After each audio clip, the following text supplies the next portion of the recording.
Look at the 3D freelance job boards right now. Dozens of artists, all fighting for the same ad agency briefs, the same product visualization gigs, the same clients who've seen 3D work before and know exactly what it should cost. And somewhere in your city, there's a mechanical engineering firm that needs exactly what you do.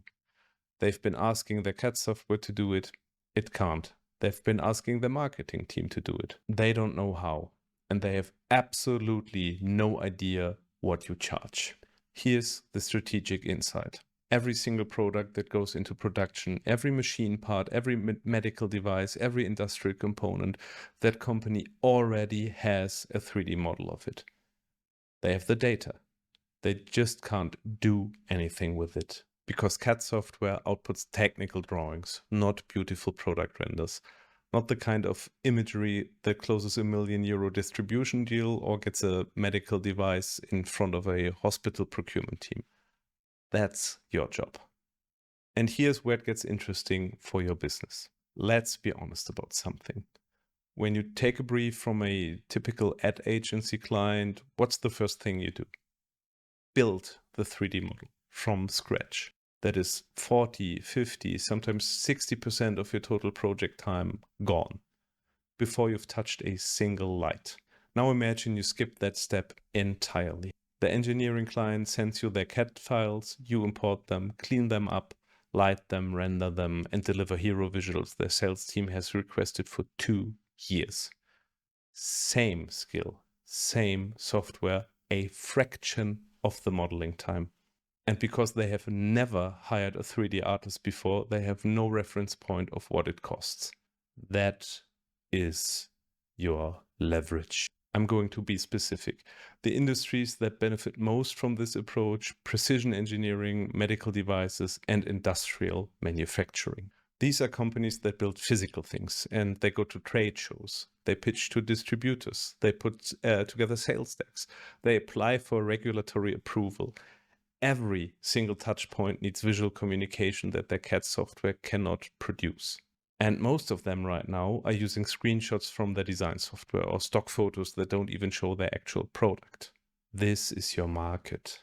If you're following this and thinking, yes, this is the direction I want to take, make sure to subscribe, because the next video goes deep on exactly how to position yourself for these clients and what to charge. Now you might think, where do I even find these clients? Not on Behance. Not on a creative job board.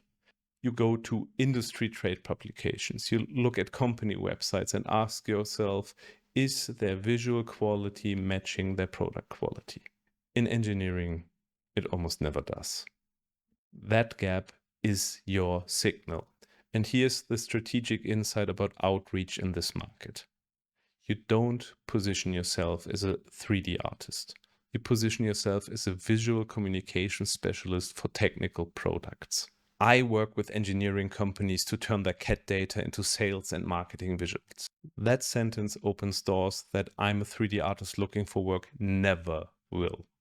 Because you're not asking them to understand 3D rendering, you're speaking their language about sales, about distributors, about procurement decisions. This is relevance.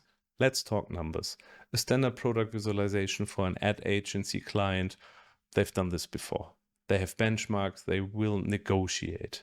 An engineering company that has never hired a 3D artist, they're comparing you to nothing, because nothing exists in their frame of reference. Your price is your positioning. You don't start at the rate you think the market will accept. You start at the rate that reflects the business outcome. A product launch, a show presence, a distributor pitch deck. And here's something I've seen again and again after 17 years in this business. The clients who never negotiate on price, always the ones in technical industry, because they understand that quality has a cost. Their engineers are expensive. Their materials are expensive. Their precision is expensive. You are precision in a different medium. Now you might think, I don't know anything about mechanical engineering. How do I speak to those clients? You don't need to understand the technical specifications. You need to understand 3 things. What is this product for? Who buys it? And what decision does this visual need to support? A medical device render for a hospital procurement team needs to communicate sterility, precision, and trust. You don't need a biomedical degree to light that story. A machine component for a trade show needs to communicate robustness, reliability, and scale. You don't need to understand the torque specifications to show that. The skill of understanding what a product needs to communicate will never be commoditized. This is your leverage against every technology to come. So let me give you the simple version. While other 3D artists are fighting for ad agency work in a crowded market, there's an entire ecosystem of companies who build physical products, have their 3D data ready, and never have been approached by someone like you. Less modeling time, higher margins, zero competition from artists who've never thought to look there. Your success in this market is defined mostly by who you say yes to, and mostly by who you say no to. If you understand that running a 3D freelance business is more than just being a good artist, you should join our free community. Link will be down below.